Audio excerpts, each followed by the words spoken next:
창세기 37장 이제 마쳐야죠. 창세기 37장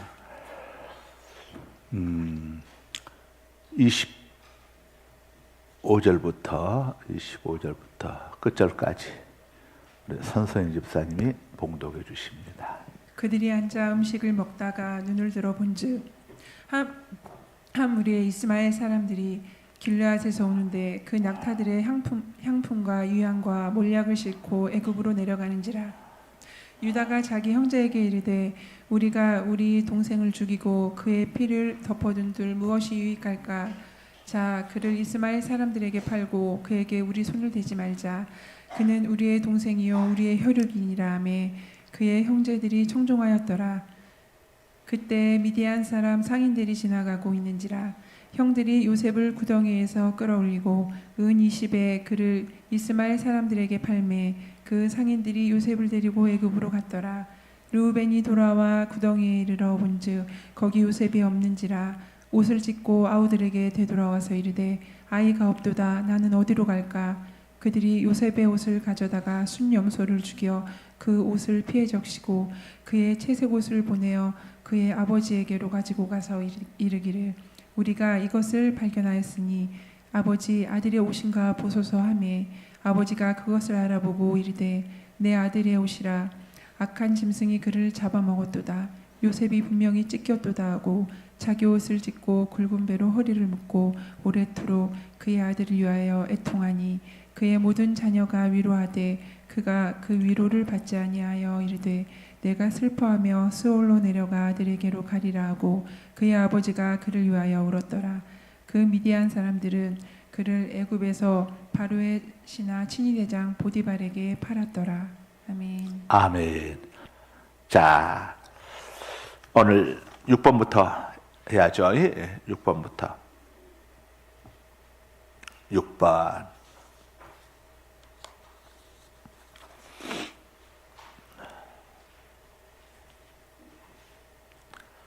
문제 띄워주시고 요셉이 형들을 만나기 위해 세겜으로부터 어디로 갔는가? 37장 17절 함께 읽습니다. 읽기 시작. 그 사람이 이르되 그들이 여기서 떠났느니라. 내가 그들의 말을 들으니 도단으로 가자 하더라 하니라. 요셉이 그의 형들의 뒤를 따라가서 도단에서 그들을 만나니라. 자, 어디로 갔습니까? 도단으로 갔습니다. 도단은 세겜 북쪽 30km 지점에 위치했습니다. 4km가 10리니까 이게 75리 정도 되는데 75리면은 가까운 거리가 아닙니다. 상당한 거리죠. 요셉이 아버지의 심부름으로 형들이 세겜에 있는 줄 알고 세겜으로 갔는데 세겜이 없고 거기서 75리나 되는 30km 지점에 있는 이 도단으로 형들이 가 있는 거예요. 그래서 그쪽까지 이렇게 가게 됐습니다. 이 세겜 동쪽에는 아마 좋은 목초지가 그 도단에는 좋은 목초지가 세겜보다 더 많았던 것 같아요. 그래서 그곳으로 간 겁니다. 그러니까 이 요셉이 30km면 상당한 거리잖아요. 그냥 아버지에게로 돌아가가지고 아버지 형들이 가니까 없던데 이야기 들어보니까 도단으로 갔다고 해서 너무 멀어서 내가 안 가고 그냥 돌아왔어요. 이렇게 이야기해도 요셉을 사랑하는 아버지가 아이고 우리 아들 잘했다 하고 했을 텐데 이 요셉이 그 먼 거리임에도 불구하고 도단까지 형들에게 아버지 심부름을 위해서 갔습니다. 요셉이 아버지에게 아버지가 요셉을 특별하게 사랑했지만은 요셉이 그 아버지 야곱에게 사랑을 받을 만큼 순종도 잘하고 또 굉장히 효도했다는 것을 볼 수 있습니다. 우리 10계명 중에서 제5계명이 뭡니까? 내 부모를 공경하라. 그러면 내가 땅에서 잘되고 오래 살리라. 에베소서 6장 1절 2절도 내 부모에게 순종하라. 자녀들아 내 부모에게 순종하라. 그러면 내가 땅에서 잘되고 오래 살리라. 이것은 약속이 있는 첫 계명이니라. 이렇게 말씀을 하죠. 예. 하나님께서 자 주신 약속 있는 첫 계명이 바로 부모 효도하는 거. 우리 온유하고 진리는 아빠 엄마 말을 잘 들어야 했어. 그래야 복을 받아. 예. 또 온유가 엄마 마음에 안 드는 걸 엄마나 아빠가 시켜도 온유가 싫어도 요셉의 형님은 17살 때도 그렇게 열심히 했는데 잘 들어야지. 그리고 엄마 말 잘 들어야 하나님은 온유한테 복을 주시는 거예요. 진리하고 싸우면 안 돼. 사이좋게 잘 지내야 했어. 온유하고 진리하고 싸울 것 같지는 않은데 모르지 또. 온유야 잘 싸우냐? 한 번도 싸운 적 없냐? 고개 흔드는 거 보니까 싸운 적은 있구만. 매일 싸우는 건 아닌데 가끔 열받으면 싸우는 거지? 고개를 끄덕끄덕.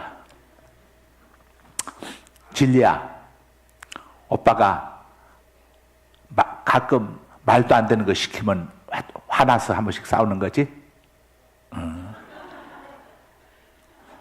그래도 남매가 저렇게 싸우면서 자라가는 거예요.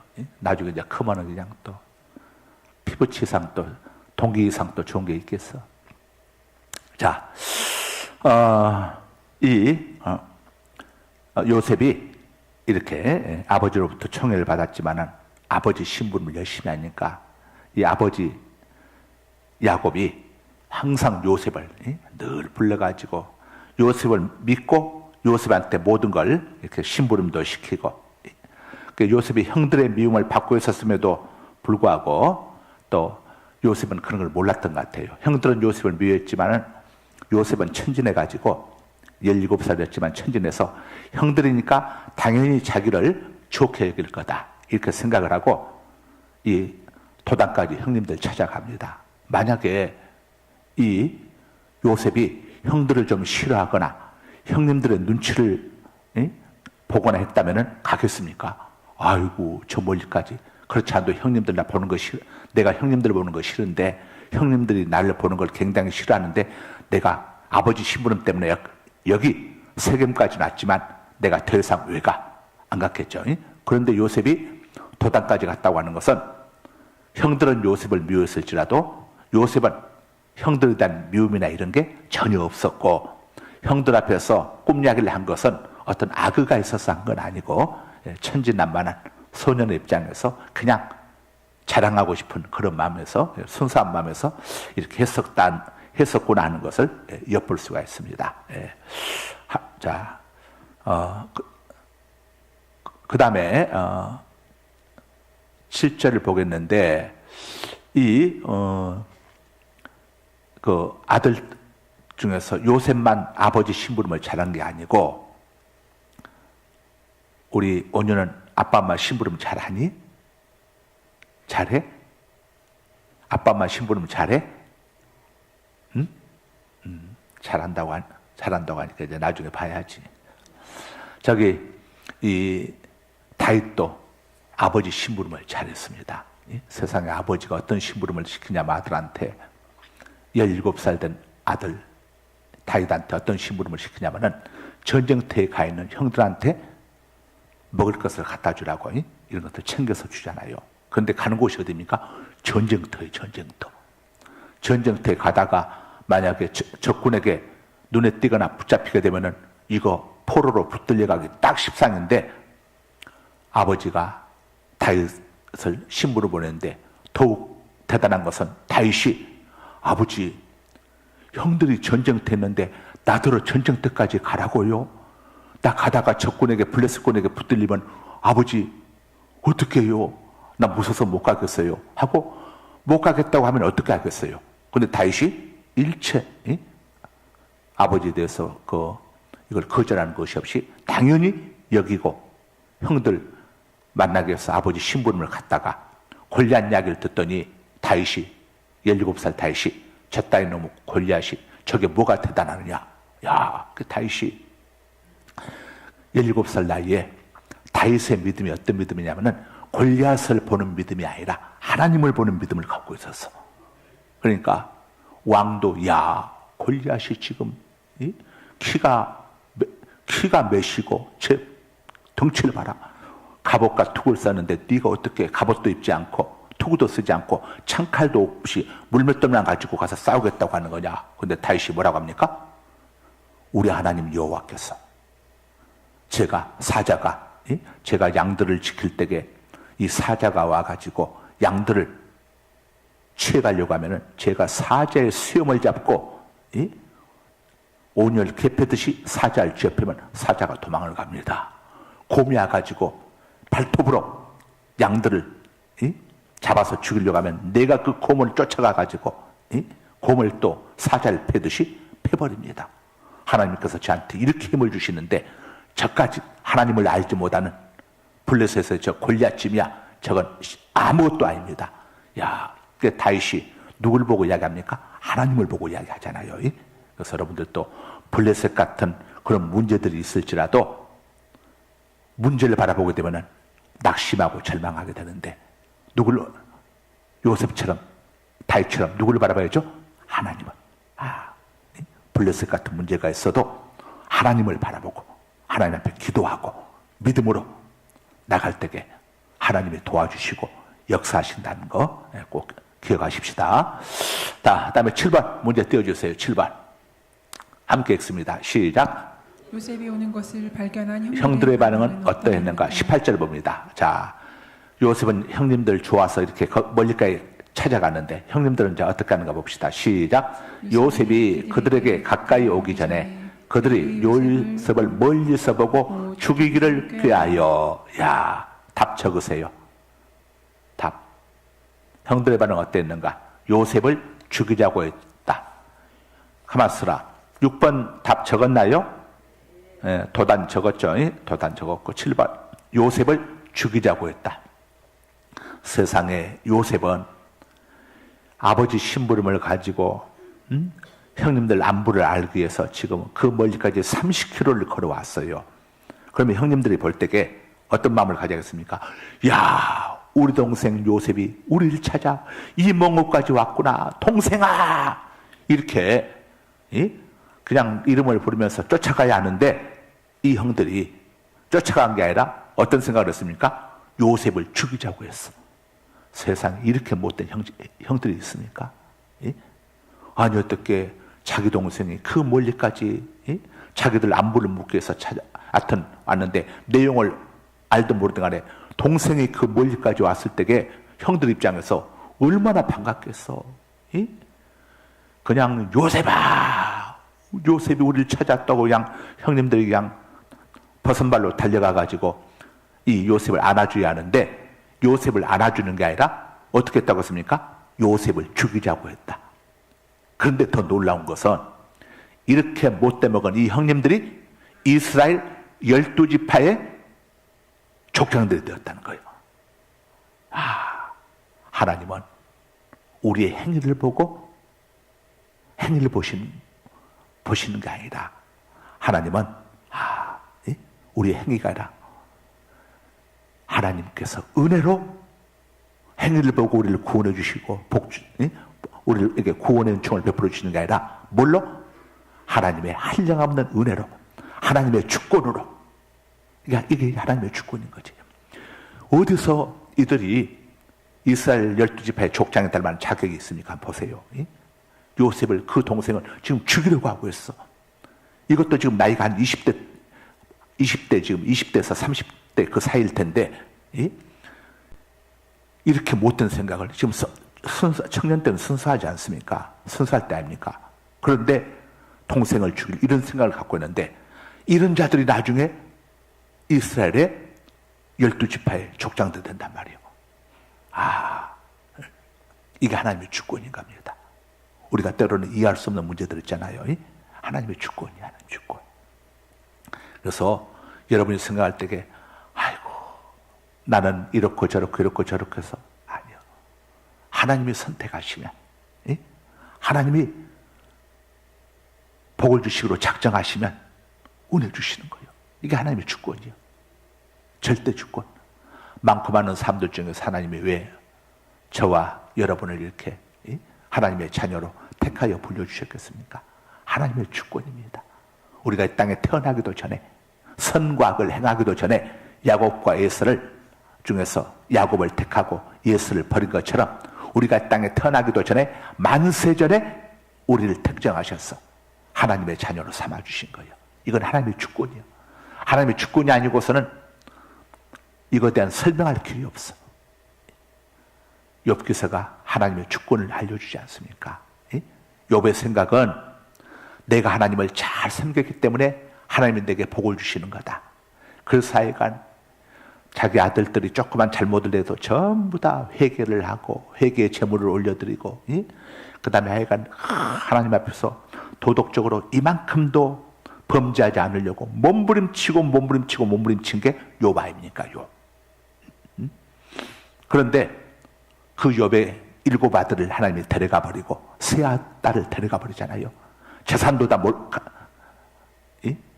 하나님께서 이 도둑들에게 탈취당하게 해버리지 않습니까? 더구나 욥에게는 무시무시한 병까지 줘가지고 고칠 수 없는 병까지 주고 아내는 도망가 버리고 그런 상황 속에 욥을 놔두지 않습니까? 그 욥이 이해가 안 되는 거예요. 이해가. 하나님, 내가 뭘 잘못했습니까? 뭘 잘못했는지 좀 알려주시면 내가 속이라도 시원하겠습니다. 하면서 계속 하나님께 묻잖아요. 물어요. 물어. 그러다가 나중에 욥이 이제 깨닫게 됩니다. 하나님의 주권을 알게 돼. 내가 잘해서만 복을 받는 게 아니라, 우리 대한민국 땅에도 그렇잖아요. 여러분들 보면은 교회 안에서도 저분은 정말 저렇게 믿음 생활도 잘하고 신앙 생활도 잘하는데 왜 어려움이 있을까? 이거 하나님의 주권이에요. 주권. 우리가 알 수 없는 하나님의 주권. 욥에게 그걸 알려주시는 거예요. 여러분들도 이걸 꼭 아셔야 합니다. 아이고, 나는 내가 이렇게 하니까 하나님이 이렇게 복을 주시는 거고. 아니요. 그것보다 더 중요한 게 뭐냐? 하나님의 주권입니다. 이걸 알아야 모든 것이 주께로부터 말미암아 싸우니 내가 주의 손에서 받은 것으로 주께 드렸을 뿐이니이다 하는 역대상 29장에 다윗의 고백이 나올 수가 있는 겁니다. 여러분, 다윗이 평생을 어떻게 살았습니까? 평생을 전쟁했어. 17살 때부터 시작을 해가지고 평생을 전쟁터에서 있었어. 그러니 다윗이야말로 이 모든 것들은 내가 목숨 걸고 전쟁터에 나가서 목숨 걸고 싸워서 얻은 전리품입니다. 내가 이것들을 얻기 위해서 얼마나 많은 죽음의 골짜기를 건너야 했고, 얼마나 많은 위기의 상황을 만나야 했고, 얼마나 많이 도망을 다녀야 했고, 얼마나 많이 밤잠을 못 자면서 정말로 내가 고통을 받아야 했고, 이런 과정 속에서 내가 이거 얻어진 것입니다. 이렇게 다윗은 고백해도, 다윗이 이런 고백을 해도 다윗이라면 충분히 그럴 수 있어. 그냥 평생을 전쟁 속에 살았으니까. 얼마나 전쟁을 많이 했으면 나중에 하나님이 다윗이 성전을 짓겠다고 하니까 너는 전쟁을 너무 많이 해서 안 된다. 피를 너무 많이 흘려서 안 된다. 너는 안 된다고 거절하잖아요. 하나님이. 네 아들 솔로몬이 내가 짓도록 허락하마. 왜요? 하나님, 너는 너무 피를 많이 흘렸다. 얼마나 전쟁을 많이 했으면 그랬겠어요. 그러니까 다윗은 그런 전리품들, 엄청난 것들을 자기가 목숨 걸고 해서 한 거라고 말할 수 있는데, 다윗은 뭐라고 고백합니까? 역대 29장에서 모든 것이 주께로부터 말미암아 싸우니 우리가 주께 받은 것으로 주께 돌려드렸을 뿐이니이다. 벳장이 같은 사람이라면 그런 고백을 할 수가, 그런 고백을 하는 게 마땅하겠지만, 그런데 다윗이 이런 고백을 하는 겁니다. 왜 이런 고백을 다윗이 여러분 한다고 생각합니까? 다윗은 하나님의 주권을 안 겁니다. 하나님이 나를 보호해주지 않았다면 내가 이 어마어마한 전쟁터 속에서 어떻게 살아남았겠는가? 수없는 전쟁 속에서 내가 여기까지 살아온 모든 것이 하나님의 은혜가 없이는 나는 여기까지 올 수 없었다. 하나님의 주권을 알게 된 거예요. 그래서 우리들도 삶 속에서 하나님이 이런 하나님의 주권을 알라고 때로는 인간적으로 아무런 남을 할 데가 없어. 정말 열심히 충성해. 정말 열심히 헌신해. 이렇게 하다 보면 사람들이 자신도 모르게 자기 의가 생기게 됩니다. 내가 이렇게 하니까, 내가 이렇게 했으니까, 내가 이렇게 하니까, 사람들이 보면서 저 사람은 저렇게 하니까 하나님, 자, 하나님의 주권을, 하나님의 은혜를, 나의 나됨은 하나님의 은혜로다.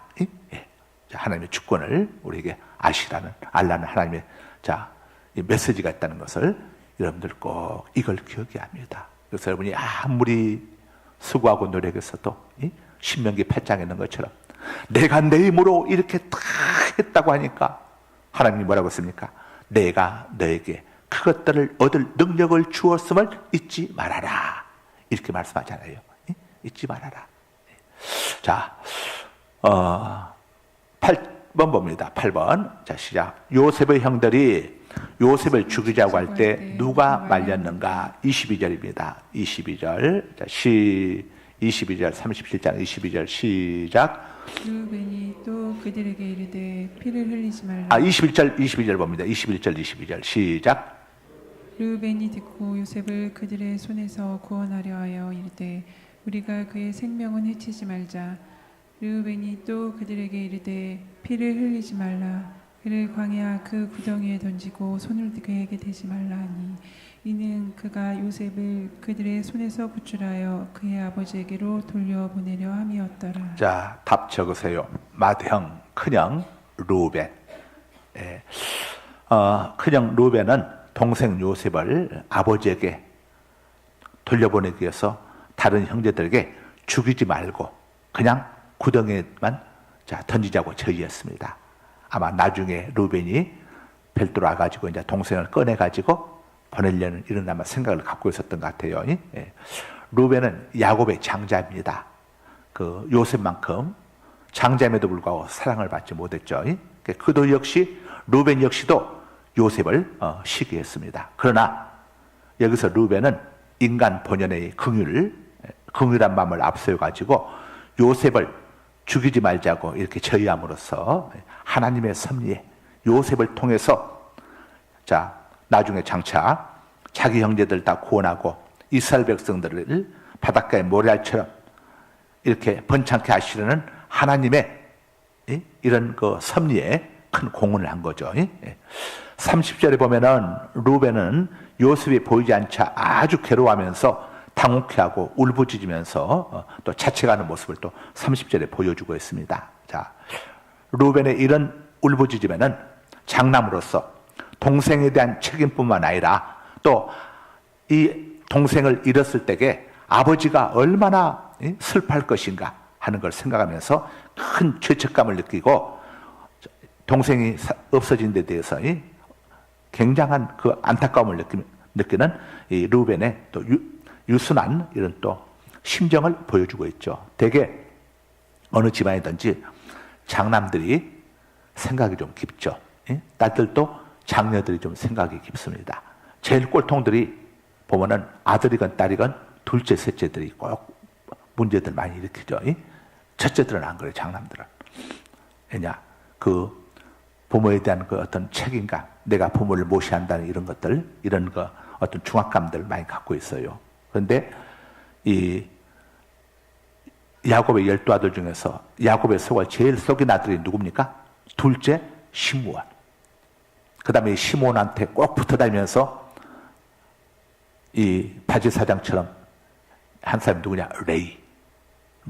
시므온과 레이. 그래서 나중에 요셉이 애굽 땅에서 이제 막내 동생을 붙잡아 두려고 막내 동생이 아니라 처음에 그 형들이 왔을 때에 그 12명 중에서 딱 시몬을 집어가지고 옥에다 가둬버리잖아요. 뭘 딱 이 빌미를 하나 만들어가지고는 시몬을 딱 가둬버리거든요. 12 자기 형제들 중에서 왜 시몬을 가뒀겠어요? 성경에 시몬이 갇힌 것, 시몬의 이름이 나오겠습니까? 이 요셉을 죽이자고 할 때에 맨 앞장섰던 사람이 누구겠습니까? 시므온이요, 시므온. 시므온. 이 둘째 형. 그 남자 형제들이 많은 집에는 항상 둘째가 뭔 일들 꼭 주도를 많이 합니다. 둘째들이. 남자 형제들은 여러분들 집에들 한번 보세요. 꼭 둘째가 그래요. 제일 큰 오빠는 안 그래. 이 둘째 오빠가 문제들 많이 일으켜. 응? 자, 여러분 아들들 여럿이는 집들도 보게 되면 첫째보다는 둘째가 더 꼭 문제들 많이 일으켜. 예? 이게. 자, 그 다음에 그러니까 이 루벤이 자기 루벤은 장남이었지만은 아버지의 서모하고 이런 성적인 범죄를 행함으로 인해 가지고 아버지에게 큰 미움을 받게 되죠. 그런데 이 루벤이 나중에 이렇게 회개하고 정말 돌아서는 이런 모습을 또 보여주고 있습니다. 9번 봅니다. 9번 함께 읽습니다. 시작. 이스마엘 족속이 약대 싣고 가는 물건은 무엇이었는가? 약대가 뭐니? 온유야, 약대가 뭐니? 낙타를 이야기해. 낙타. 낙타 알지? 진리도 낙타 알지? 자, 낙타에 싣고 가는 물건이 무엇이었는가? 25절 함께 읽습니다. 시작. 그들이 앉아 음식을 먹다가 눈을 들어본즉 한 무리의 이스마엘 사람들이 길르앗에서 오는데 그 낙타들의 향품과 유향과 몰약을 싣고 애굽으로 내려가는지라. 자, 이스마엘 족속이 약대 낙타에 싣고 가는 물건은 무엇이었는가? 답 적으세요. 향품과 유향과 몰약이었다. 향품과 유향과 몰약이었다. 예. 향품은 시리아, 아람, 시리아 지방에서 많이 생산되는 고무 수액을 말린 가루가 향품입니다. 향품. 예. 이 향품은 팔레스타인에서 가장 비싼 생산품 중에 하나가 바로 이 향품입니다. 향품. 그 다음에 몰약은 아라비아, 그 다음에 아람, 시리아, 또 팔레스틴 등에서 자라는 관목에서 얻어지는 향기로운 진액을 진액이 바로 또 몰약입니다. 몰약. 이 가운데서 유향과 몰약은 황금과 더불어서 동방 박사들이 아기 예수께 가져온 선물이었죠. 마태복음 2장 11절 한번 읽어주세요. 집에 들어가 아기와 그의 어머니 마리아가 함께 있는 왜 찬송가 가사가 나오나? 엎드려 자, 아기께 경배하고 보배압을 열어 황금과 유향과 몰약을 예물로 드리니라. 예, 이 유향과 몰약이 얼마나 비싼 선물이었는가 하는 것을 엿볼 수가 있죠. 그 유향이 어떤 용도였냐면은 신에게 제사할 때에 사용되는 용도가 바로 유향이었습니다. 유향. 신에게 제사할 때. 근데 신에게 제사할 때 쓰는 유향을 아기 예수에게 바친다는 영적인 의미가 있습니다. 아기 예수가 뭐라는 걸 알려줍니까? 신이라는 것을, 하나님이라는 것을 알려주고 있는 거죠.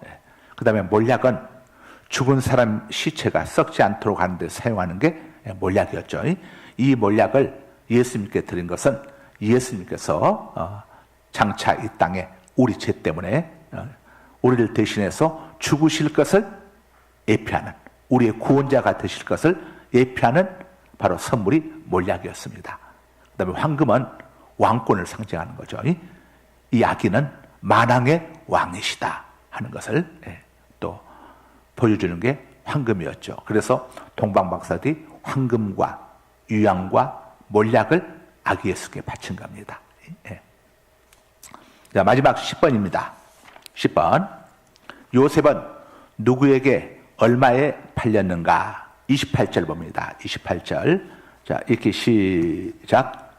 그때 미디안 사람 상인이 지나가고 있는지라 형들이 요셉을 구덩이에서 끌어올리고 은 20에 그를 이스마엘 사람들에게 팔매 그 상인들이 요셉을 데리고 애굽으로 갔더라. 자, 답 적습니다. 은 20개 이스마엘 사람들에게 팔렸다.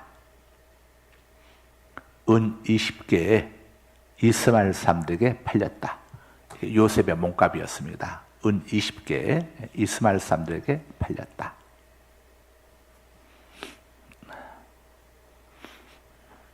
은 20개 이스마엘 사람들에게 팔렸다. 여기서 은 한 개는 은 한 세겔을 이야기합니다. 은 한 세겔. 20세겔에 팔린 거죠. 요셉의 형들이 요셉을 붙들어 가지고 채색 옷을 벗기고 들에 있는 구덩이에 던졌습니다. 그러다가 때마침 정말 우연히 때마침 도단을 지나가던 이스마엘 미디안 상인들 만나게 됩니다. 야, 이게 우연이겠습니까? 이게 우연이겠어요? 어떻게 그 타임에 이스마엘 미디안 상인들이 그곳을 지나갑니까? 이건 그들을 통해서 요셉을 애굽 땅으로 보내고자 하는 하나님의 섭리가 있는 거죠. 그래서 우리가 우리 아무것도 아닌 것 같지만은 하나님의 섭리가 항상 우리에게 다 이렇게 연결됩니다. 여러분들이 오늘 이 자리에 오셔서 지금 이 창세기 37장을 통해서 함께 말씀을 나누는 것도 이게 아무것도 아닌 것 같지만 그렇잖아요. 다 하나님의 섭리 가운데 있고, 오늘 이제 37장을 설명을 하면서 제가 여러 이야기들 여러분들에게 들려주고 있는데 그 속에 여러분들의 기도에 대한 제목도 응답도 들어있을 수가 있고, 여러분 문제에 대한 해법도 담겨 있을 수가 있어요. 그러니까 이때 어떻게 도단을 지나가던 이스마엘 상인들에게 이렇게 딱 맞춰가지고 그냥 구덩이에다 놓고 형들이 가버릴 수 있습니다. 그런데 마침 이스마엘 상인들이 그걸 지나가게 되잖아요. 그래서 그들에게 팔려서 애굽으로 가게 되는데, 이게 신묘막측한 하나님의 섭리, 요셉을 애굽 땅으로 데리고 가려고 하는 하나님의 정말 섭리. 그러니까 이 형들이 정말 동생을 20냥에 인신매매한 것은 이건 정말 아주 악한 일이지만은 하나님은 이런 악한 자들의 형들의 악함을 통해서도 하나님의 뜻을 이루어간다는 것을 우리에게 알려주고 있습니다. 예수님이 대제사장들과 그 에루살렘 백성들, 군중들에 의해 가지고 십자가에 못 박히게 되지 않았습니까? 그런 그들의 악함을 통해서도 메시아의 사명을 이루고자 하는 하나님의 뜻이 이루어집니다. 그러나 중요한 것은 우리가 그런 악한 통로가 되어서는 안 된다는 거죠. 이해가 되죠? 하나님은 하나님의 택한 백성들을 어떤 악한 자들의 괴계나 이런 음모 이런 걸 통해서도 하나님께서 보호하시면서 하나님의 뜻을 이루어 가지만, 내가 가룟 유다처럼 예수님을 파는 통로로 쓰임받아서는 안 된다 이거예요. 가룟 유다가 예수님을 파는 그 통로가 예수님이 십자가에 못 박히는 하나의 과정이 되었지만은, 그렇다고 해서 내가 그때 팔았기 때문에 나는 인류의 구원을 이루는데 업적을 기여했어 하고 가룟 유다가 이야기한다면 이건 궤변이 되는 겁니다. 우리가 그런 악한 통로가 되어서는 안 된다. 이거 꼭 우리가 기억해야 할 문제입니다. 그 당시 노예 한 사람의 평균 몸값이 은 30세겔이었다고 합니다. 출애굽기 21장 32절 한번 읽어주세요. 소가 만일 남종이나 여종을 받으면 소 임자가 은 30세겔을 그의 상전에게 줄 것이요. 남종이나 여종을 받으면 소 임자가 은 30세겔을 누구에게 줬습니까? 상전에게. 그의 상전에게 줄 것이라고 했죠. 이것은 이 노예 종 한 사람의 평균 몸값이 은 30세겔이었다 이겁니다. 그런데 요셉은 17살, 아직 장년이 아니었기 때문에, 소년이었기 때문에 20세겔에 팔린 겁니다. 그 이스마엘 미디안 상인들은 애굽에 도착하고 난 다음에 요셉을 애굽 왕 바로 왕의 시대장 보디발에게 다시 팔았습니다. 이것도 우연입니까? 우연이 아니에요. 얼마나 많은 노예 장사꾼들이 있었겠습니까? 그 많고 많은 사람 중에서 그날 바로 왕의 시대장이 모처럼 오늘 시장에 나가서 우리 집에서 일할 노예를 하나 사야지. 여러분, 바로의 시대장 정도면 보통 바쁜 게 아닙니다. 경호대장 정도 되면 항상 왕 곁에 있어야 하고 보통 바쁜 게 아닌데, 그날따라 모처럼 하루 휴가를 냈던 것 같아. 나가서 요셉을 보는 순간 딱 이게 필이 꽂힌 거예요. 그래서 요셉을 보디발이 샀습니다. 이게 우연입니까? 우연이 아니에요. 하나님께서는 정말 한치 오차도 없이 하나님의 일을 다 이루어 가십니다. 하나님은 절대 실수하지 않습니다.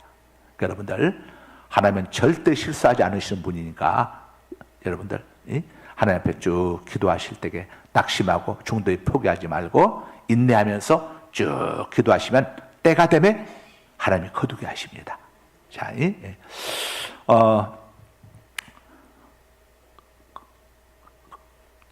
그래서 이런 요셉의 일생을 통해서 우리들은 하나님의 섭리와 계획을 엿볼 수 있죠. 또 성도 개개인을 향하신 하나님의 섭리가 언제나 하나님의 주권 아래에서 가장 적절한 시기에 이루어진다는 것을 엿볼 수가 있습니다. 그때 이스마엘 상인들이 하필 거기를 지나갔어. 그리고 요셉이 이 보디발 집에서 또 가까운 노예시장 거기에 또 가게 되었어. 그날 그 바쁜 왕의 경호대장인 보디발이 그 바쁜 시간에 노예가 필요해서 노예를 사러 왔어. 정말 기가 막히지 않습니까? 우리 영화 보게 되면은 이 영화의 시나리오를 쓴 사람들, 이 연출가가 기가 막히게 연출하지 않습니까? 정말 어떻게 저렇게 우연도 이런 우연이 있을 수가 할 정도로 기가 막히게 이렇게 다 이루어지지 않습니까?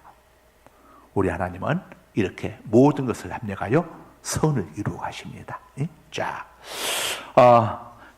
25절에 보면은 이스마엘 족속이 나오고 28절에는 미디안 사람이 나옵니다.